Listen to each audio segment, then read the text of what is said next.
croyez, le Seigneur a déjà fait ce qu'il a pris avec pour lui de faire pour nous. Amen. Vous savez, lorsqu'on entre dans la maison du Seigneur et qu'on l'adore, même si on n'a plus rien fait, nous devons rentrer chez lui dans le foyer. Amen.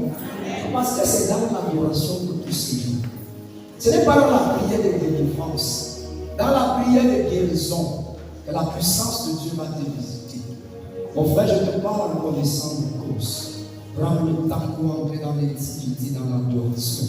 Et pendant que tu seras en train d'adorer, bien aimé, je te dis que le Seigneur va envoyer des anges qui vont commencer à résoudre ton problème. J'allais dire tes problèmes. Mais si tu t'attends seulement aux prières de déclaration, de délivrance et de combat, tu es en train de passer à côté. Amen. Parce que tu n'as pas encore compris comment est-ce que fonctionne le royaume.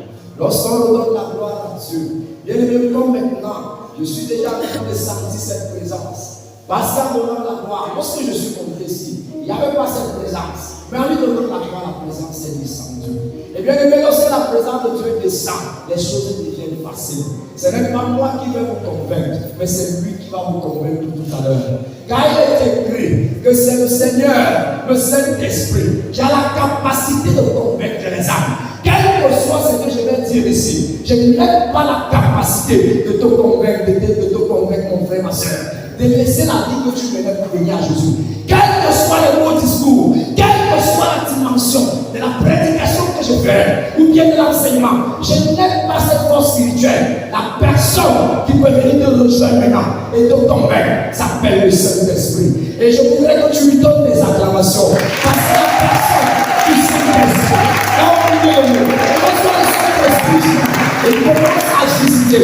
Maintenant qu'on est en train de libérer la parole dans la puissance du Saint-Esprit. Voilà pourquoi en venant ici, il faut avoir un cœur disposé, il faut avoir un cœur ouvert, car Dieu va te remplir dans la dimension de ton cœur. Si tu es venu avec un gobelet, il va remplir le gobelet. Rappelez-vous de l'épisode du prophète Élie, lorsqu'il est entré dans la maison de la femme veuve, la veuve de Sarepta. Et il avait demandé à la veuve de prendre les réservoirs. La parole dit, lorsque tous les réservoirs qui étaient là ont été remplis, lui là s'est arrêté. Lui là a arrêté de couler. Mon frère, ma soeur, tu es venu avec les réservoirs. Elles sont gobelet, elles sont passives. Elles sont frigo. Tu es venu avec les réservoirs ce soir. Parce que je vois la grâce du Saint-Esprit te remplir. Et il faut le saisir dans ma foi. Mon frère, ma soeur, aujourd'hui on va continuer avec ce qu'on a entamé la semaine dernière. La semaine dernière, on vous parlait de rencontrer le surnaturel divin. Aujourd'hui, on continue avec découvrir ton identité en Dieu. Dis découvrir ton identité en Dieu.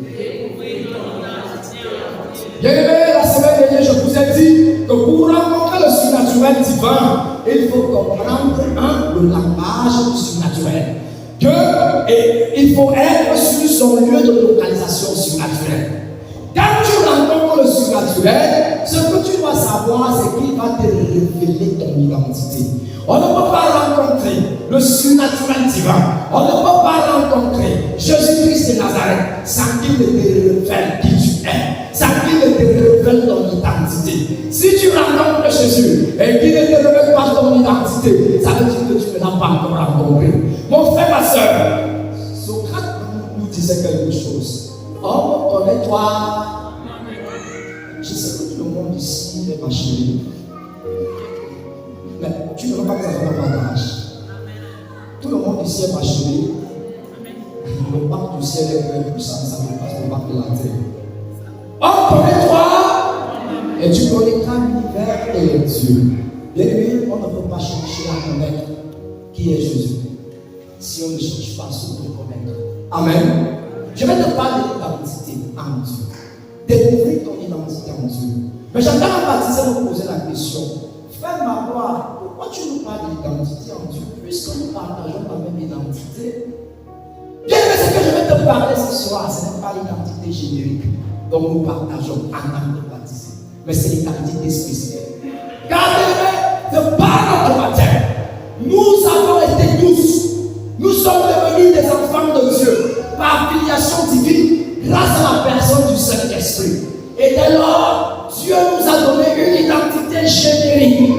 Amen. Donc, nous tous qui sommes ici baptisés, nous avons la même identité. Et donc, l'identité, c'est d'être enfant de Dieu. Mais l'identité dont je veux partager avec toi ce soir, ce n'est pas l'identité générique.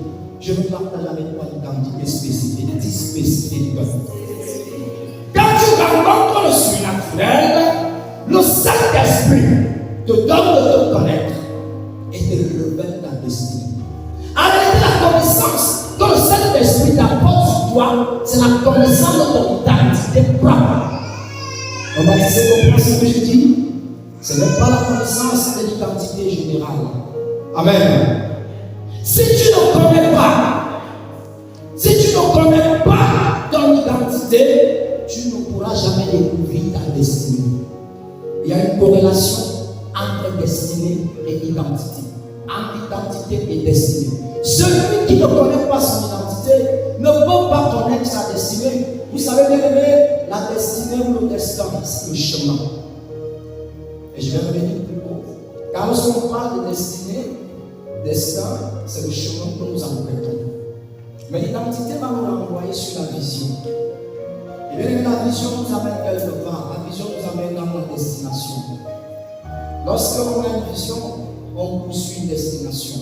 On poursuit une finalité. On poursuit un but. Amen. Donc si tu ne connais pas ton identité, il te sera difficile de connaître le chemin que tu vas emprunter pour réaliser ce que tu voulais faire. Amen. Voilà pourquoi il est très important de découvrir ce pourquoi Dieu t'a envoyé sur terre. Dis à ton voisin, qu'est-ce que tu veux venu faire sur terre? Tu veux venu faire quoi? Bien aimé, nous sommes là, chacun de nous est venu faire quelque chose.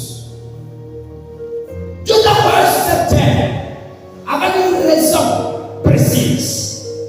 Bien aimé, vous savez, tout ce que tu as créé a une fin biologique, comme disaient les philosophes. Tout ce que tu as créé pousse une finalité, disait Aristote. Tout ce que tu as créé regarde un but. Tout ce soit dans l'ordre naturel. Il a professé Dieu. Et pour que vous puissiez comprendre, je vais commencer dans l'ordre naturel. Bien aimé, Dieu a créé toutes choses dans la nature, lui imprimant une finalité. Regardez bien.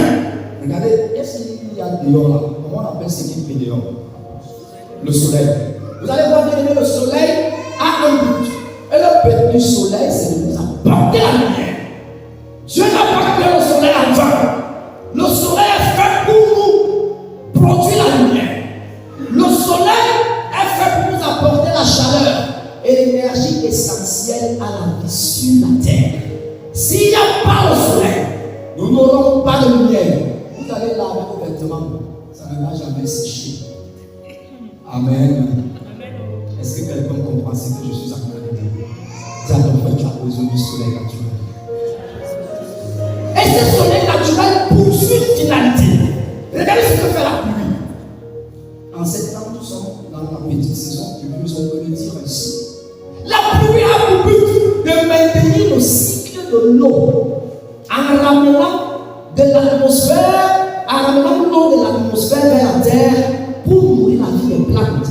Regardez la finalité de la pluie, des animaux et des humains. Donc la pluie ne tombe pas en vain. Lorsqu'il pleut, c'est pour une destinée, c'est pour une finalité. Écoute bien mon frère, les insectes que tu n'aimes pas ont une finalité.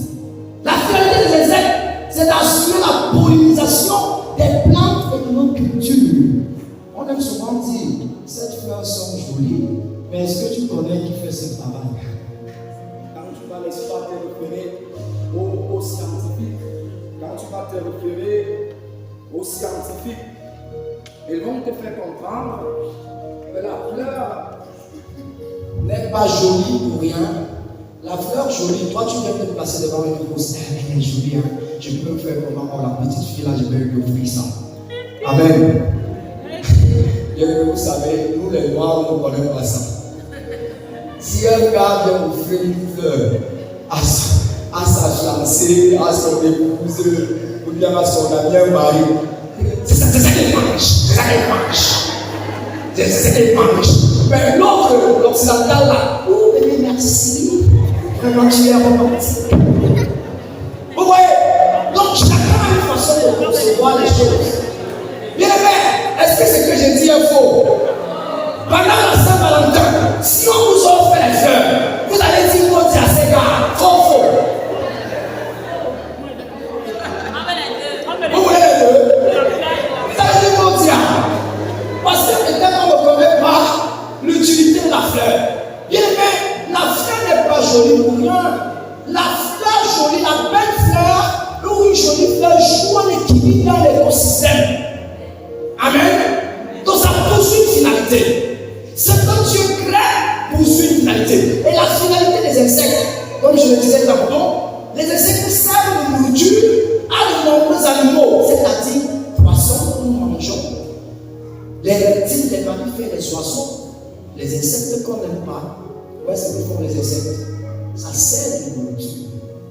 Il y a des gens qui disent, ouais, les insectes similaires, dans le moustique, c'est la comment ça sera mon oreille? Ça joue un rôle très essentiel. S'il y a plus les moustiques dans la nature, bien que l'écosystème est ébranlé. S'il y a plus les cafards dans la nature, les souris, tu es la souris éliminée au bailleur. L'écosystème est ébranlé. Mais je veux que tu comprennes. La parole dit tout ce que tu as créé. Il a déclaré que c'était bon. Ça veut dire qu'il a imprimé en ça une finalité. Et peut-être toi tu es ignorant. Tu ne sais pas que ce que le Seigneur a créé porte une finalité. Mon frère, ma soeur, ce qui est vrai chez les animaux et les plantes, parce qu'il y a trois dimensions d'être vivant. Nous avons les plantes, nous avons les animaux et nous avons l'homme qui est au-dessus de toutes choses. Et il est écrit, lorsque Dieu a tout créé, il créa l'homme à son image, selon sa ressemblance. Et il lui a demandé de nommer les animaux, de leur donner un nom. Parce que c'est l'être vivant qui est suprême, il possède en lui l'esprit de Dieu. Et vous allez voir que l'oiseau a une finalité. Quelle est la finalité de l'oiseau? Ah, vous ne connaissez pas. Mais voler, non? L'oiseau est fait pour. Le poisson est fait pour. J'entends quelqu'un dire c'est pour manger. Le poisson est fait pour nager. Chez l'homme, vous allez voir, je descends sur l'être suprême. J'ai commencé dans la nature, les éléments de la nature. J'ai pris, n'est-ce pas, les plantes, les animaux. Chez l'homme, tes yeux sont faits pour faire quoi? Ok, je veux qu'on comprenne ensemble. On va découvrir l'identité en Dieu. Tes yeux sont faits pour voir. Tes mains sont faites pour faire quoi? J'entends quelqu'un me dire pour gifler parce qu'il meurt. Non, ce n'est pas ça. Tes oreilles sont faites pour faire quoi? Les pieds. Vous voyez, même en nous, je ne vais pas tout citer. Toutes les parties du corps humain que possède l'homme possèdent une finalité.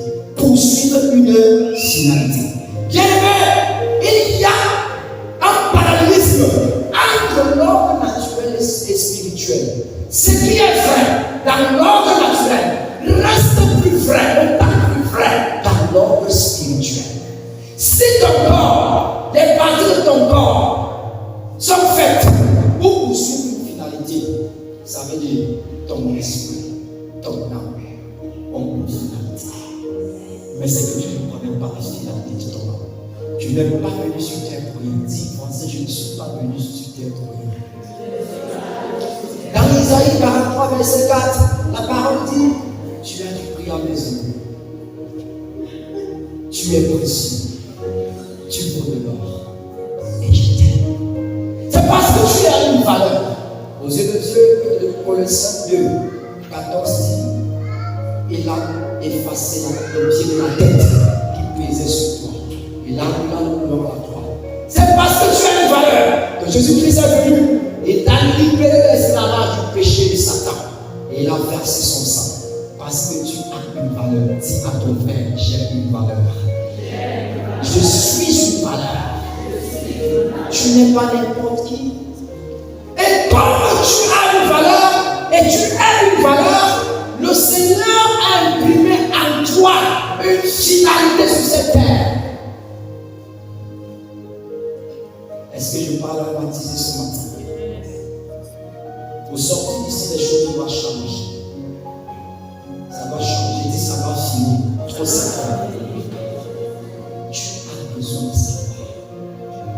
Bien-aimé, j'aime souvent dire, le plus grand ennemi de l'homme, ce n'est pas l'homme, ce n'est pas Satan, mais c'est l'ignorance. Car l'homme ignorant détruit lui-même sa propre existence.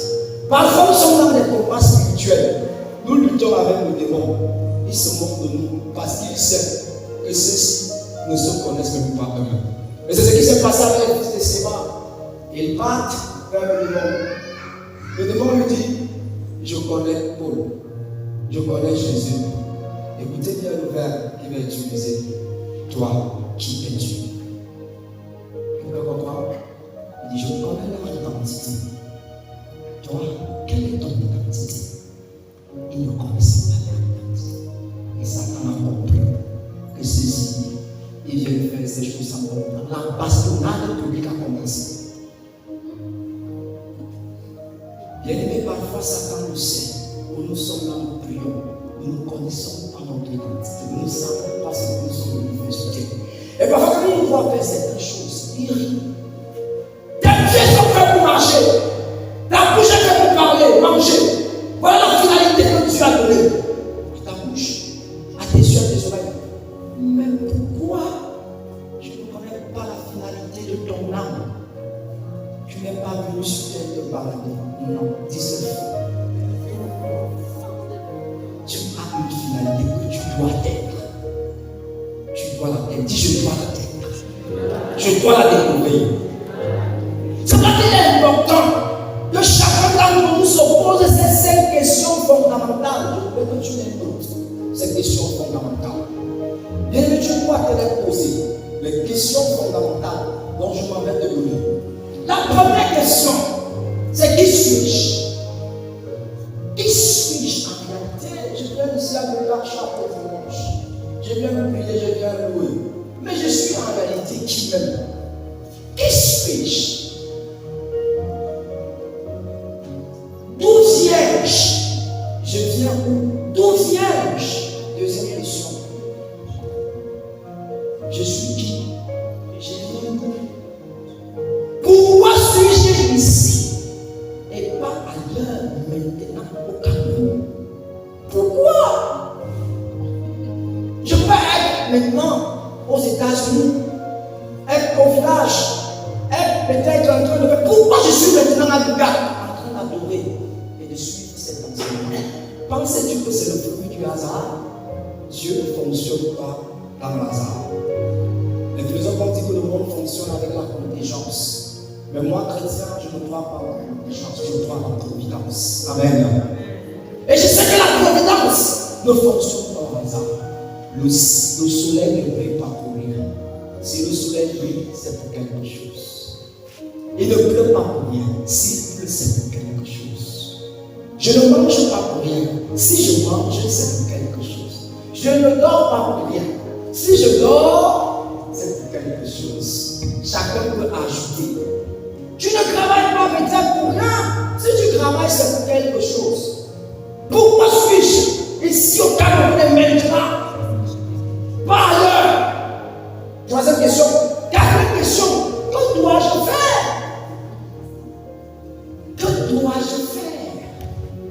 Notez cette question, ça va vous aider. Que dois-je faire? Pour quel but?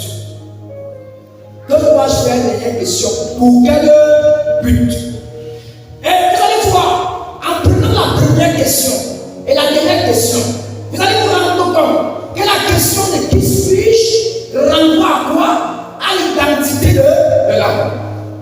Qui suis-je te permet de découvrir qui tu es. Je ne veux pas parler de l'identité nationale. Si j'entre là-bas, ça va beaucoup me perdre. Je vais m'arrêter dans le cadre spirituel. Je ne vais pas entrer dans les définitions des identités. Ça va te permettre de connaître qui tu es dans ton identité spirituelle. Qui suis-je? Quel est mon but? Quel est mon but? Cette question te donne de découvrir quoi? Ta destinée. Je vous ai dit d'entrée de jeu que identité et destinée sont corollaires comme ensemble. Qui suis-je? Ça me permet de découvrir mon identité. Je suis qui? Quel est mon but? Ça me permet de découvrir ma destinée.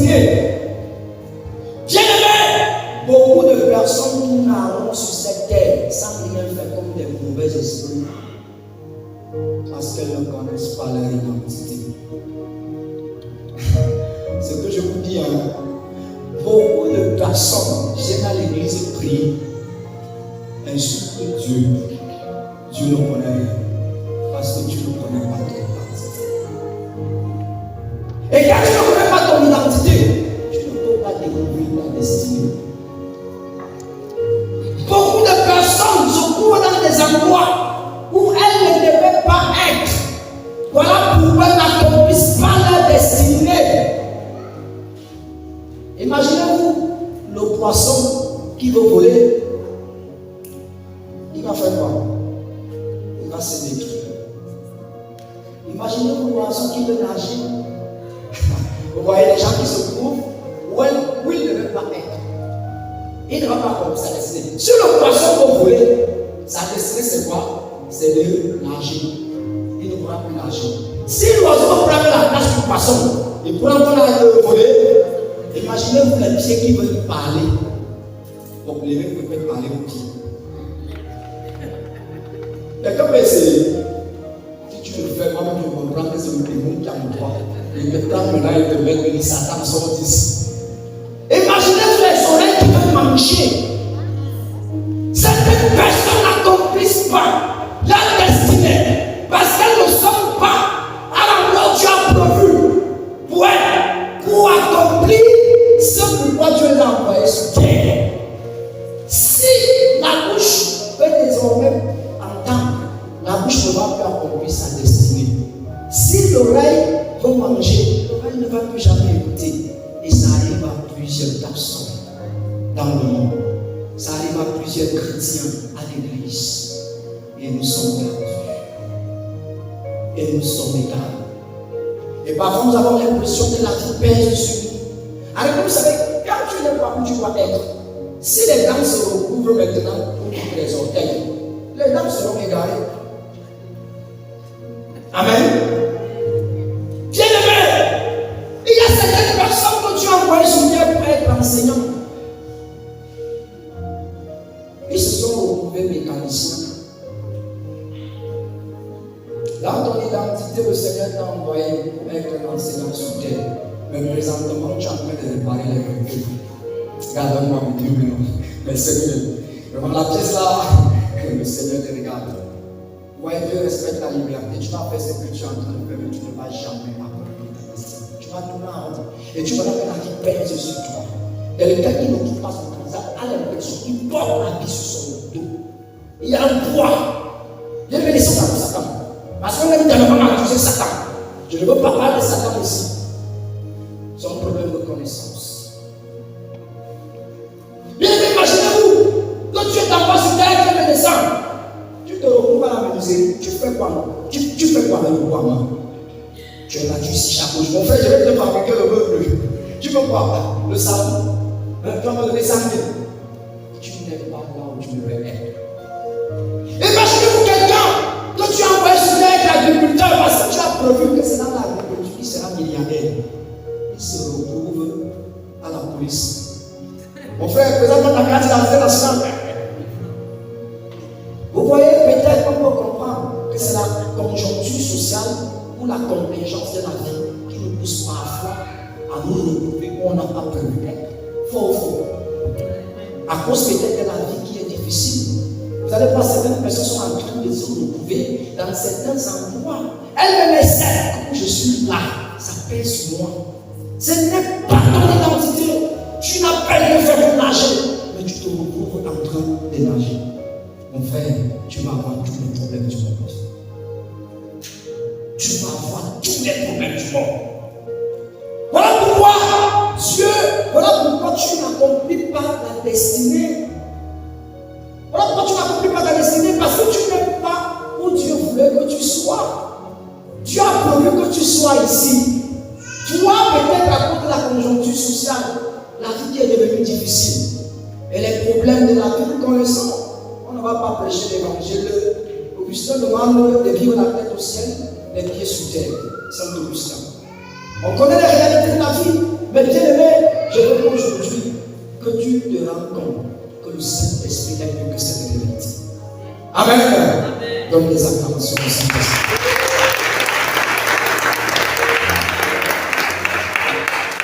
Certaines personnes ont connu cette crise d'identité, peut-être comme toi. Dans la Bible, lorsqu'on parle des Saintes Écritures, et vous allez voir ensemble, on va voir ces personnes. Il y a des personnes, des amis de Dieu qui ont connu cette crise d'identité dans la parole de l'Ancien Testament jusqu'au Nouveau Testament. Ils sont nombreux. Elles sont nombreuses, ces personnes qui ont fait face à cela. On va commencer par Abraham. Abraham ne s'appelait pas Abraham, il s'appelait Abraham. Et lorsqu'on parle au livre de la Genèse, au chapitre 12 et 13, vous connaissez ce qu'Abraham faisait avant? On dit qu'il était éleveur. Il élevait le bétail. Lorsqu'on parle en Josué 24, 2 à 3, on va vous révéler qu'Abraham était un adorateur des idoles.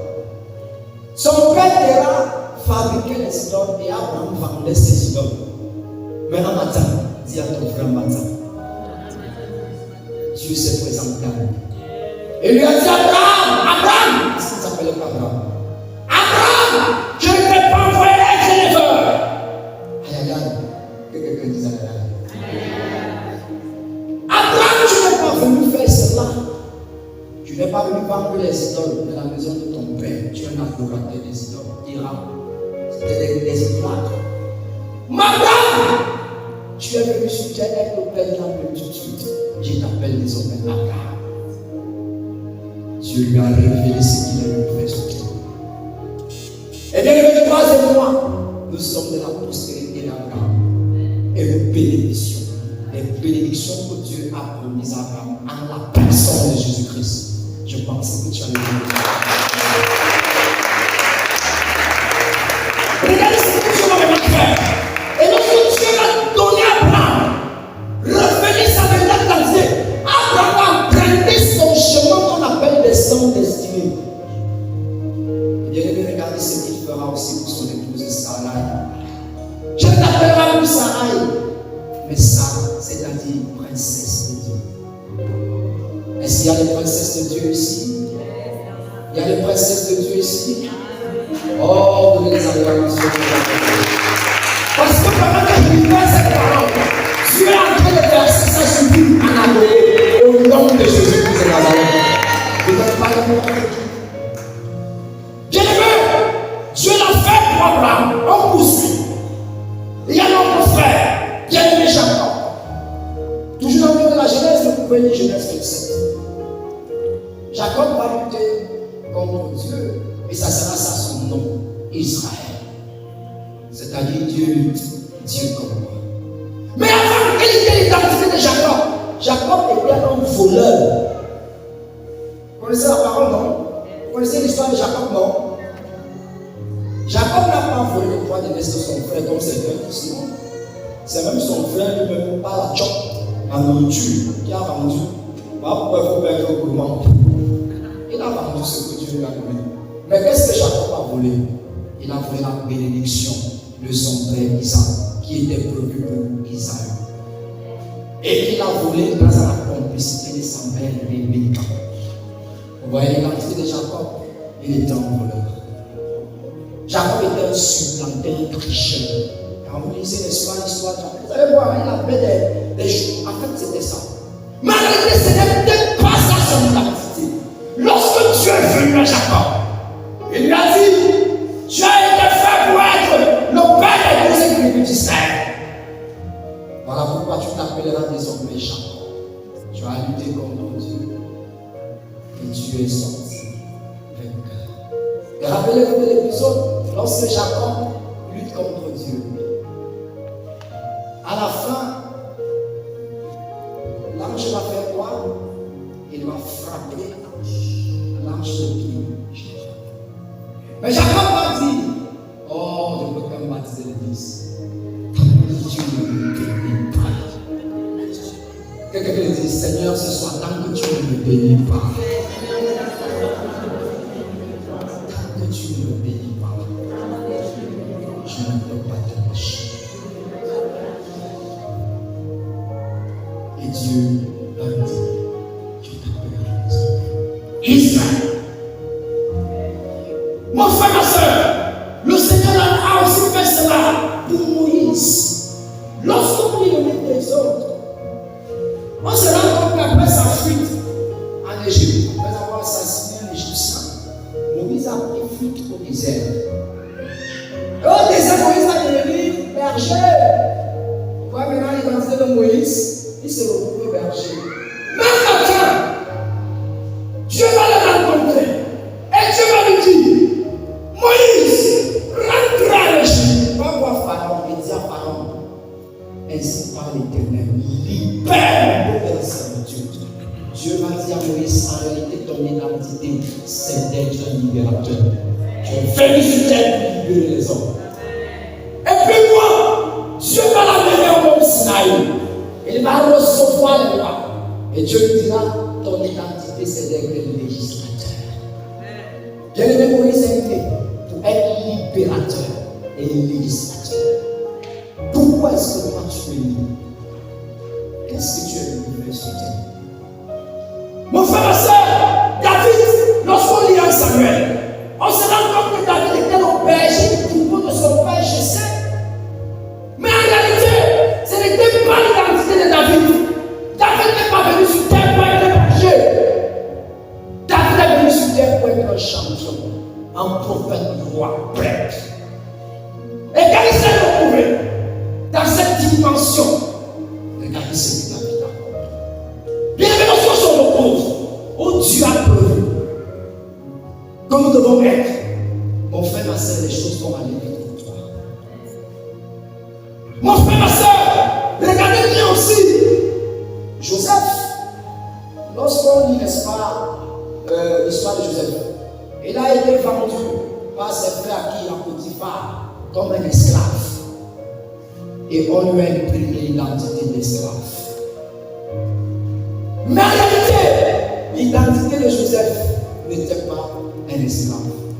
Quand Dieu est venu à lui, Dieu lui a révélé son identité. Que Joseph, en réalité, tu es un leader. Que quelqu'un dit, je suis un leader. Tu es un gouverneur. Tu es un économiste. Joseph n'avait jamais fait des cours d'économie. Mais aujourd'hui, on va comprendre que le système économique que Joseph a développé, il y a des savants dans ça. C'est ça qui est étudié dans les plus grands pays du monde, les États-Unis. Joseph a fait l'économie à l'école. Mais parce qu'il n'était pas économiste, Dieu lui a révélé Joseph, tu es un gouverneur, tu es leader, tu es économiste. Et voilà pourquoi Joseph est devenu premier ministre d'Israël. Mon frère, qu'est-ce que tu es venu faire sur terre? Quelle est ton identité? Élisée dans 1 roi, chapitre 19, verset 19. L'Écriture dit, l'homme de Dieu est venu le retrouver quelque part. Élisée est en train de labourer. Et il a pris son manteau et l'a jeté sur lui. Il a dit non, Élisée, tu n'es pas venu être laboureur ou agriculteur. Tu es venu sur terre un prophète. Et bien, regardez la fille d'Élisée.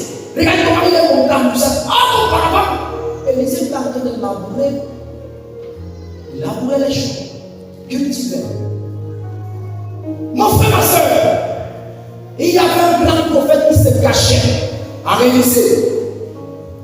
Il y avait un homme qui se cachait en Simon, qu'on appelle Pierre. Pierre avait une grande entreprise de pêche. Il avait des bateaux. Il passait au temps à pêcher des poissons. Mais lorsque le Christ vient à lui, il lui dit, Pierre, en réalité, tu es venu sur terre pour être pécheur d'homme. Il lui dit, laisse ça et suis. Que quelqu'un pose la question, Seigneur, que quelqu'un se pose la question, quelle est mon identité? Quelle est mon identité? Il avait le même Paul, appelé Saul de Tarse. Vous savez, au moment de la loi juive, Saul tuait les chrétiens, il les persécutait. Mais lorsque le surnaturel va venir à sa rencontre, le surnaturel va révéler l'identité de Saul. Il va transformer son identité. Il dit non, Saul, tu n'es pas venu faire ce que tu es en train de faire là. Tu es venu en réalité pour être l'apôtre des nations. nation païenne. Tu es un très grand évangéliste. Mon frère, ma soeur, le Seigneur a révélé à Paul. Mais l'Écriture nous dit, c'est Paul qui a pratiquement écrit tout le Nouveau Testament. Faux. Voilà ce qu'il est venu faire sur terre. Dans Jérémie, chapitre 1, verset 5, bien aimé, la parole dit que Jérémie est né pour être un prophète. Et voilà ce que l'Écriture dit. Avant que tu ne sois conçu dans le sein de ta mère, je te connaissais. Avant que tu ne sois sorti de son sein, je t'avais consacré et établi prophète des nations. Voilà ce que Jérémie est venu faire sur terre. Jean, qu'est-ce qu'il est venu faire sur terre? Jean chapitre 1, verset 19 à 23. Je ne parle pas de Jean l'apôtre. Je parle de Jean le prophète, le baptiste. L'Écriture dit que jamais ne pourrait que la foi qui crie dans le désert. Voilà pourquoi jamais venu sur terre. Et que la foi qui crie dans le désert aplanissait les chemins du Seigneur. Et toi, mon frère, ma soeur, pourquoi est-ce que tu es né? Pourquoi est-ce que tu es né? Es-tu né pour être là où tu es? Quelle est ton identité? Tu es né pour quelque chose et Dieu t'a donné ton identité. Et si tu ne découvres pas cette identité, il te sera difficile de découvrir ta destinée. Que quelqu'un dise Saint-Esprit, révèle-moi mon identité. Comment découvrir son identité? Bien-aimé, je vais vous donner certaines pistes. 4 pistes qui peuvent vous aider à découvrir votre identité. La première, c'est la rencontre avec le surnaturel. Je ne vais qu'insister dessus. Lorsque le surnaturel nous rencontre, le surnaturel c'est Dieu. Lorsque Dieu nous rencontre, il peut nous révéler notre identité, comme Pierre et Paul. Vous allez voir là, Acte chapitre 9, il faut lire pour Paul, et Luc 5, verset 1 à 10 pour Pierre. La deuxième des choses qui peut nous permettre de découvrir notre identité, c'est en méditant la parole de Dieu et en obéissant à cette parole. Le tout n'est pas de méditer, mais il faut obéir. Lorsque tu médites la parole de Dieu et que tu obéis, le Saint-Esprit peut te révéler ton identité. Josué 1 lui dit, ne t'éloigne pas de ces livres de la loi, médite-le jour et nuit. La troisième façon où le Saint-Esprit peut nous révéler notre identité, c'est dans les rêves et songes, comme Joseph. Vous voyez, Joseph avait fait 2 songes. Dans Genèse 37, le premier se retrouve au milieu d'un champ, des gerbes, et il va voir 11 gerbes qui se prosternent devant lui. Le deuxième, il va se retrouver toujours devant 11 étoiles, la lune et le soleil qui se prosternent devant lui. La lune symbolisant qui? La lune symbolisait qui? Sa mère. Et le soleil, son père. Et les 11 étoiles, c'est 11. Dieu avait révélé à Joseph qu'il est né pour être gouverneur et que les gens se prosterneront devant lui. C'est vrai que lorsqu'il a partagé cela, ses frères étant plus âgés que lui, même son père, ils vont comprendre que c'est devant ces petits garçons que nous tous, on va faire allégeance. Par les rêves et le songe, le Saint-Esprit peut te révéler ton identité. Bien-aimé, je connais mon identité, moi qui te parle.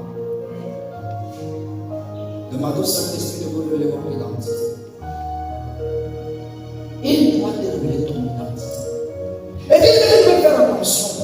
L'identité, quand vous le faites dans le songe et le rêve, il faut faire attention parce que je ne vais pas entrer dans ça.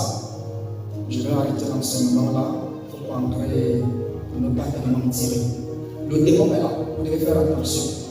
Tous les rêves et les songes ne viennent pas de Dieu. Attention. Quelqu'un comprend? Pour vivre des rêves et des songes qui viennent de Dieu, tu dois être quelqu'un qui est connecté à la parole et et obéissant à cette parole. Que le Saint-Esprit te révèle certaines choses cachées. Amen.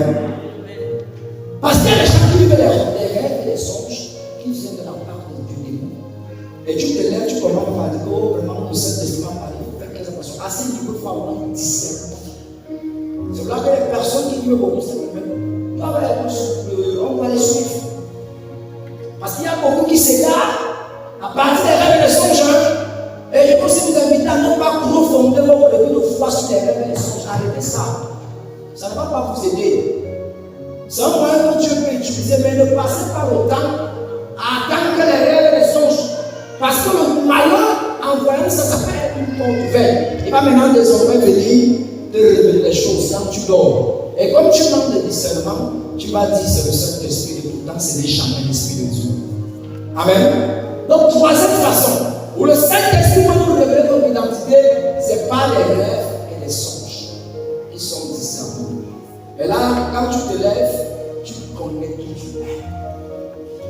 Amen. Et la dernière façon où le Saint-Esprit peut te révéler ton identité, c'est en ayant une communion avec le Saint-Esprit, en développant une intimité avec le Saint-Esprit. Et il peut te dire, là tu te trompes, ce n'est pas ici que je te voulais, c'est ici que je te voulais, ce n'est pas là-bas. Lorsque la parole te conduit, parce que l'Écriture dit, il va vous conduire vers la vérité tout entière. L'Écriture dit que c'est le Saint-Esprit qui va nous conduire vers la vérité tout entière. Ça veut dire que c'est lui qui a la capacité aussi de te révéler ce que tu ne vois et que tu ne connais pas. Mon frère, ma soeur, quelle est ton identité? Je vais m'arrêter là. Il ne faut pas trop parler. On va continuer la semaine prochaine. Pourquoi est-ce que tu es né? Qu'est-ce que tu es venu faire sur terre? Tu as une raison d'être sur terre, mon frère. Mais tant que tu ne découvres pas cette raison, je t'assure la vie risque de peser sur toi. Et beaucoup de personnes disent que c'est la malheureusement. Je veux que tu te lèves. La grandeur de Dieu. Je veux que tu parles. Mais une assemblée de personnes veulent que le Saint-Esprit leur révèle l'identité. Vous priez comme ceci. Seigneur, nous sommes là parce que nous voulons que tu nous révèles notre identité. Qui sommes-nous en toi réellement? Qu'est-ce que nous sommes venus faire sur la terre? Seigneur, tu m'as envoyé faire quoi sur cette terre? Mais tu m'as demandé cela à Dieu chaque jour dans mes prières. Qu'est-ce que je suis venu faire sur cette terre des vivants? J'ai une destination. Mon frère, ma soeur, je vais te dire quelque chose. Et c'est une très belle image que je vais prendre. Lorsque tu empruntes l'avion pour aller dans un pays, dans ton billet, sur ton billet d'avion, il peut arriver que l'avion va faire, il peut arriver qu'on ait prévu un escale dans l'avion que tu as pris. Écoute bien ce que je vais te dire.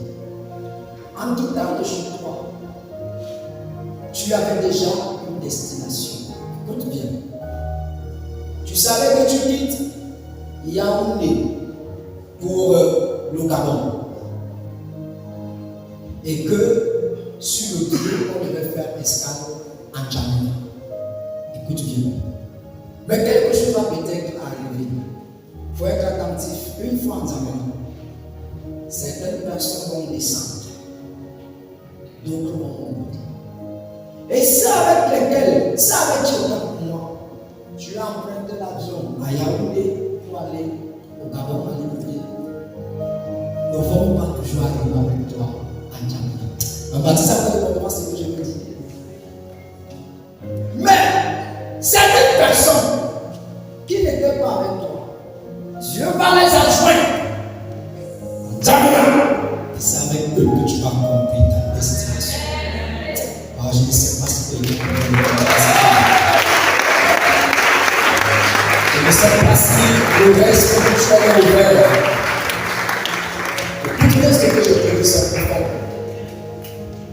En quittant de Yaoundé, tu avais déjà une vision. La vision, c'était quoi? Libreville.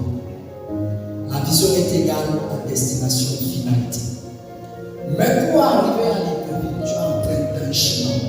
La voie est bien qui est là-haut.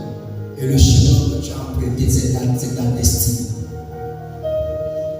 Pour réaliser ta vision, tu dois passer par ta destinée. Ma baptisé comprend? J'espère que je ne suis pas en train de vous perdre. Voilà pourquoi tu as besoin que Dieu vienne à ton aide. Parce que je suis en train de voir des personnes. Peut-être que ce n'est pas maintenant que Dieu va vous révéler votre identité. En empruntant l'argent pour aller lever. Ça avec qui tu as commencé vont descendre en haut quelque part. Ce fut le cas d'Abraham avec son neveu. Il a commencé la marche avec lui. Mais arrivant à Zamena, Abraham a dit à son neveu, c'est ici qu'on fait escale.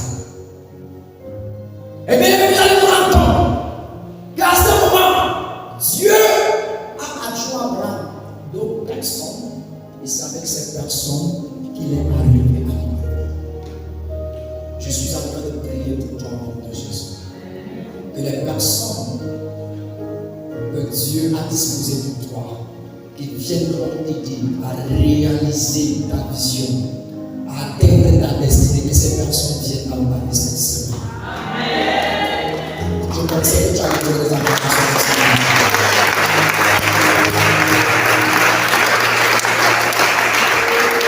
Que ces personnes viennent dans ta vie cette semaine, au nom de Jésus-Christ. Et qu'est-ce que Dieu n'a pas prévu dans ta vie qui va arriver avec toi, aller lever, qu'il descende, qu'il fasse escale. Que toute ta vie. Peut-être qu'ils sont en train de bloquer ta destinée quelque part. Peut-être que ce sont ces personnes qui font que Dieu ne te révèle pas ton identité. Cette personne doit nous quitter à côté de toi.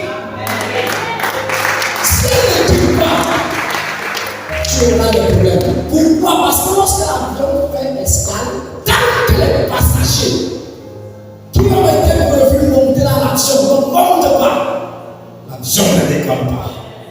Quelqu'un veut décoller? Quelqu'un veut décoller? Je ne sais pas si tu as compris ce que j'étais en train de t'expliquer. C'est tellement prophétique. Je vois des personnes dans l'assemblée à qui le Saint-Esprit va adjoindre à certaines choses. Je vois des personnes dans l'assemblée autant que moi, à qui le Saint-Esprit va envoyer des personnes qui vont venir les aider à accomplir leur destinée. Et je prie au Père, au nom de Jésus, puisque c'est Jésus qui nous a rassemblés ici, et non un être charnel. Ce n'est pas moi qui vous ai rassemblés ici, ni un frère, c'est le Saint-Esprit. Et je prie au Père, au nom de Jésus, qu'il commence déjà à envoyer ces personnes, quel que soit l'endroit où ils se trouvent. Peut-être que tu as une situation dans ta vie, et il te faut ton mari qui va t'accompagner pour accomplir ta destinée. Il est en train de retarder quelque part. Tant qu'il ne vient pas, tu ne vas pas accomplir ce que Dieu. Parce que peut-être que c'est lui qui va venir te dire. Alléluia. Élève-toi et commence à dire gloire à toi, Jésus. Gloire à toi, Jésus. Que la gloire te revienne. Dans ton palais, tout est écrit gloire. Dans ton palais, tout c'est écrit gloire. Dans ton palais, tout c'est écrit gloire. Père, Père, Père, relâche ta gloire dans ma vie ce soir. Relâche ta gloire dans ma vie ce soir. L'heure a sonné pour que je connaisse ma destinée. Tu ne vas pas envoyer sur terre pour rien.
Il y a des gens qui sont autour de toi, qui sont en train d'empêcher à ce que le Saint-Esprit fasse des choses grandioses dans ta vie.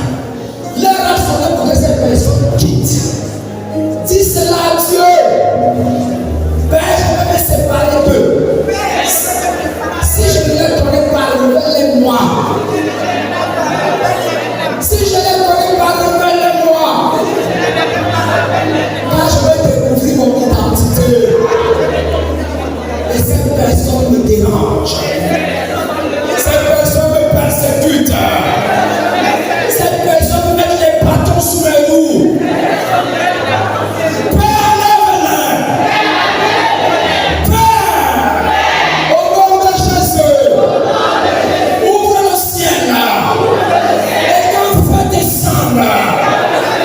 Pour créer une séparation entre eux et moi. Pas trop c'est trop. Je ne suis pas venu sur terre accompagner les humains. Je suis venu sur la terre pour accomplir ma destinée. Saint-Esprit, descends maintenant sur ma vie.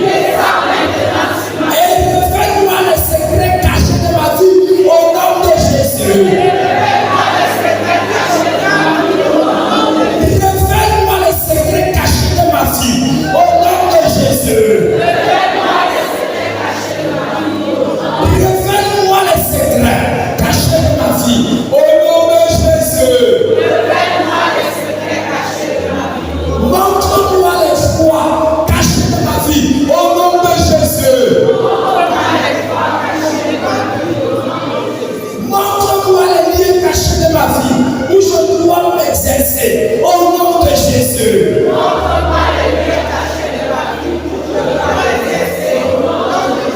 Père, à toi la gloire. À toi la gloire. Devant les acclamations de Dieu. Bienvenue, c'est ce que nous sommes en train de faire.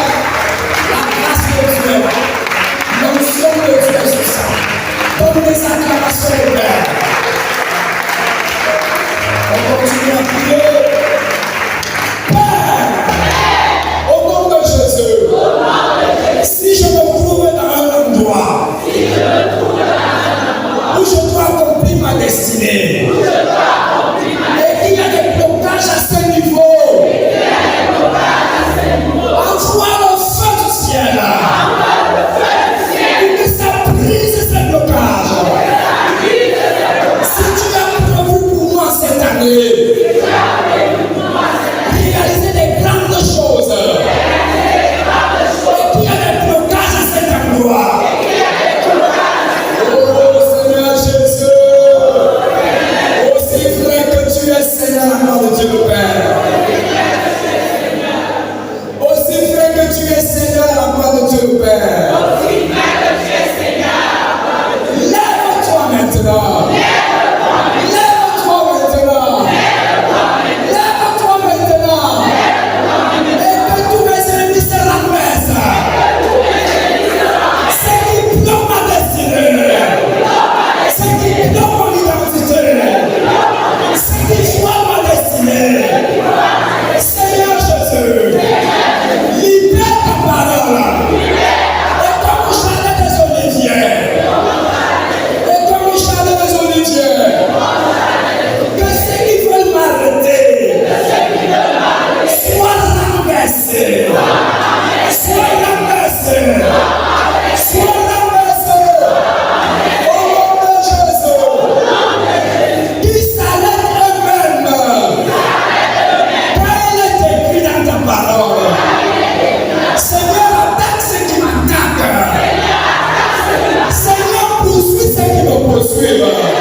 Le Seigneur me donne foi remarques ce qu'il est en train de faire dans la vie d'une personne, j'ai l'impression que tu es dans une réunion.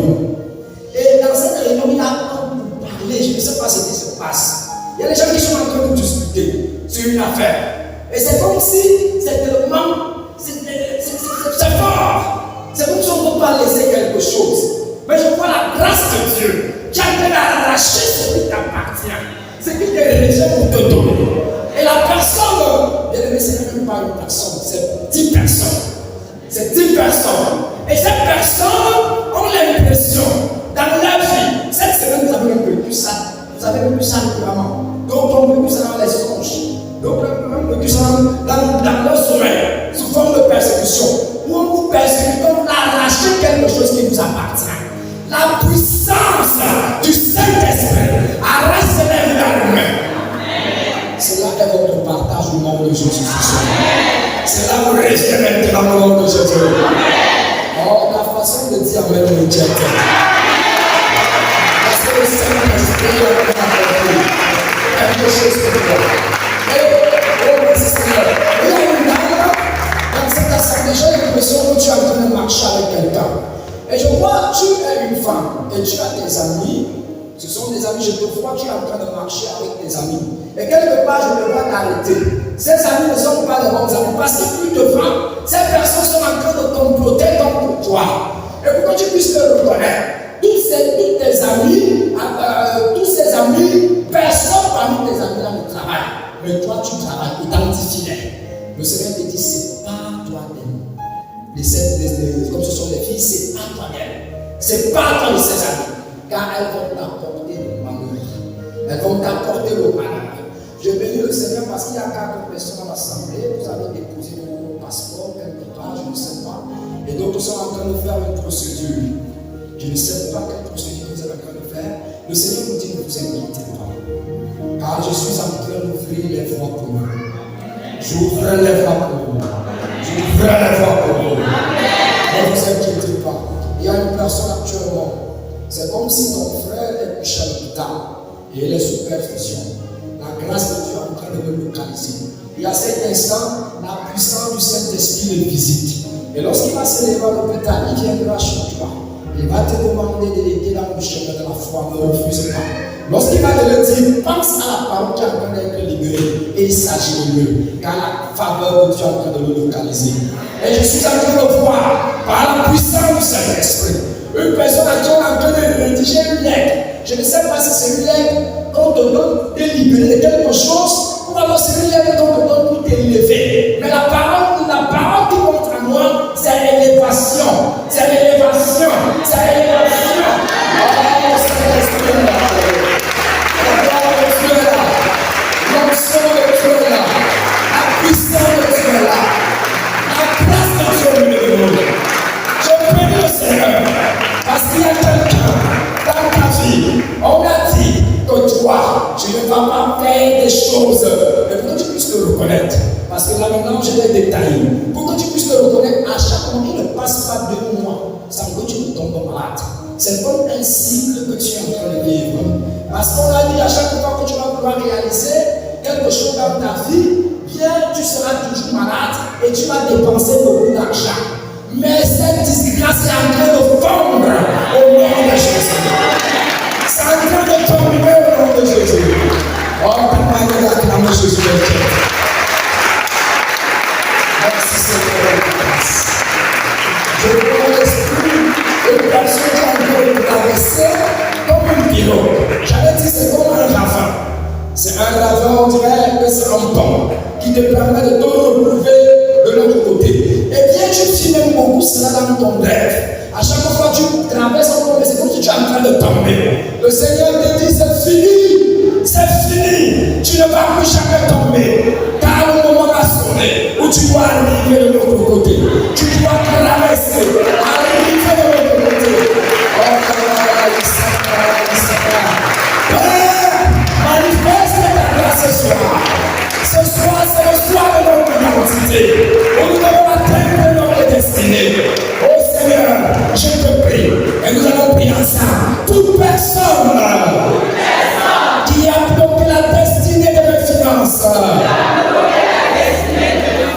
le feu descende sur cette personne maintenant.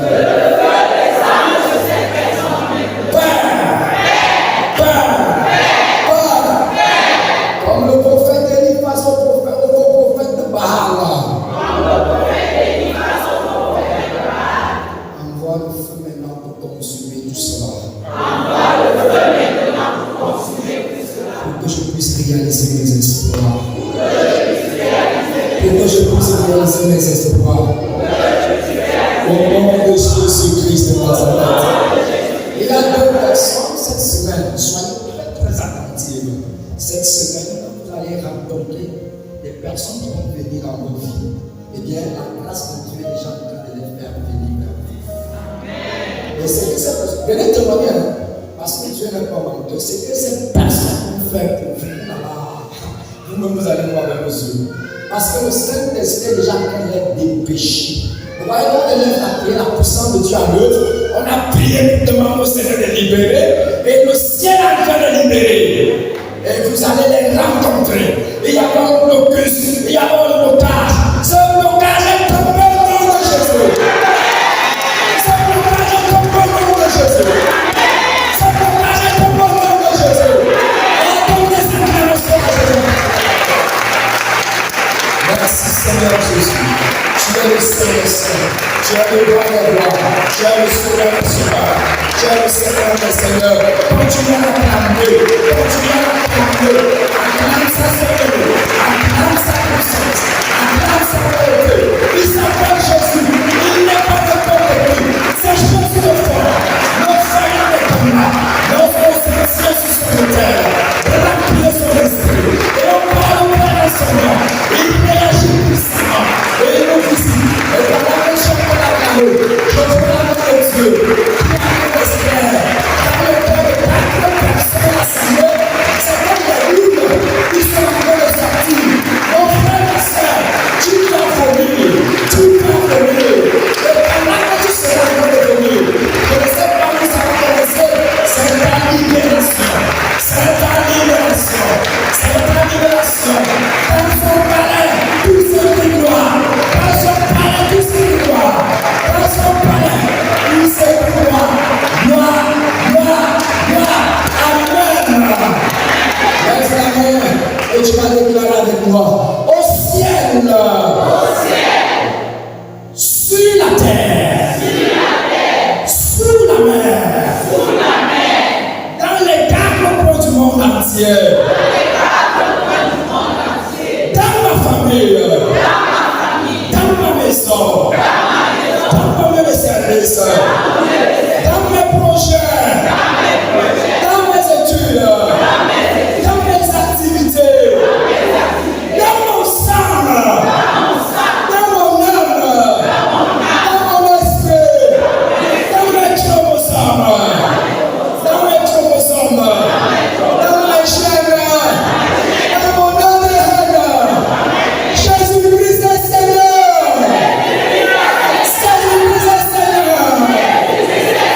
travailler sur ta vie, à travers les intimités que tu as eues avec elle. Mais la bonne nouvelle, c'est que Dieu, non seulement il ne te juge pas, il ne te condamne pas, mais il te libère. Parmi ces personnes, il y a la Jésus. Parmi ces personnes, il y a ceux qui vivent un phénomène de démangeaison directe sur leur partie intime. D'autres le vivent beaucoup plus dans la première partie des nuits syndicales. Oh, la bonne nouvelle, c'est que le précieux sang de Jésus a pris le visite. Le précieux sang de Jésus a pris le c'est que la gloire de Dieu a pris le faire quelque chose. Au ciel, sur la terre, sous la mer, dans les quatre coins du monde, dans ma maison, celle que j'ai construite. C'est prophétique, même si tu n'as pas construit. Celle que j'ai construite. Dans mes affaires. Dans ma famille. Sur mes enfants. Sur mon épouse. Dans mes activités. Dans mes projets. Dans ma banque. Dans mes études. Dans mon lieu de service. Au Cameroun, dans mon pays, dans mon sang déclare, dans mon sang, dans mes chaînes, dans mes chromosomes, dans mon ventre, dans mon cœur, dans ma tête.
Dans ma mémoire.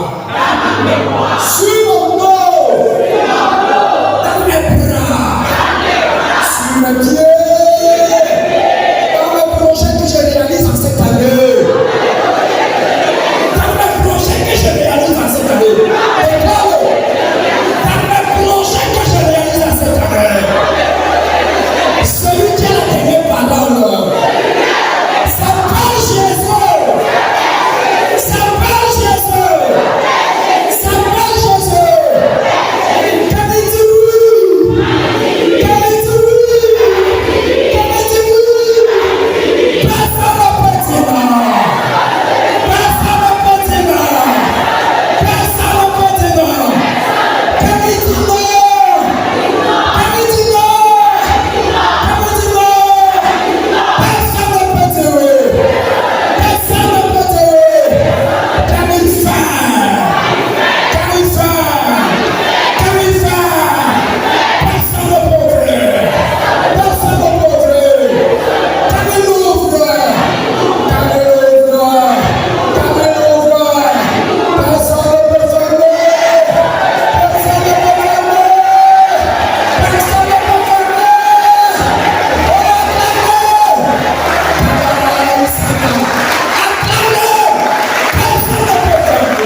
Le Seigneur ne voit que c'est pas accomplir dans la vie d'un petit enfant. Je vois quelqu'un avait travaillé, avait fait l'imposition de main à ton enfant, c'est un petit garçon. Eh bien, c'est comme si on a posé une boule de cristal sur sa tête pour gérer tout ce qu'il a en train de faire, le contrôler. Je vois la puissance de Dieu qui a en train de briser cette boule. Et c'est là déjà exercer une sorte de contrôle dans la vie de cet enfant. Au point où il était tellement agité. Cela s'est passé lorsqu'il avait 5 ans. Le Seigneur dit 5. Quand il avait 5 ans, cela s'est passé. Mais la puissance de Dieu vient briser cela. Et ton enfant est libéré.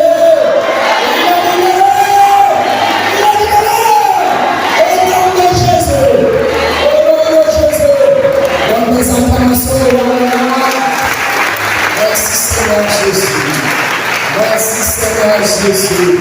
Bien-aimés, nous allons arrêter là. Parce que si on doit tout on peut prier toute la nuit dans la présence du Saint-Esprit. Alors, on lui donne des acclamations. Alors, on peut prendre.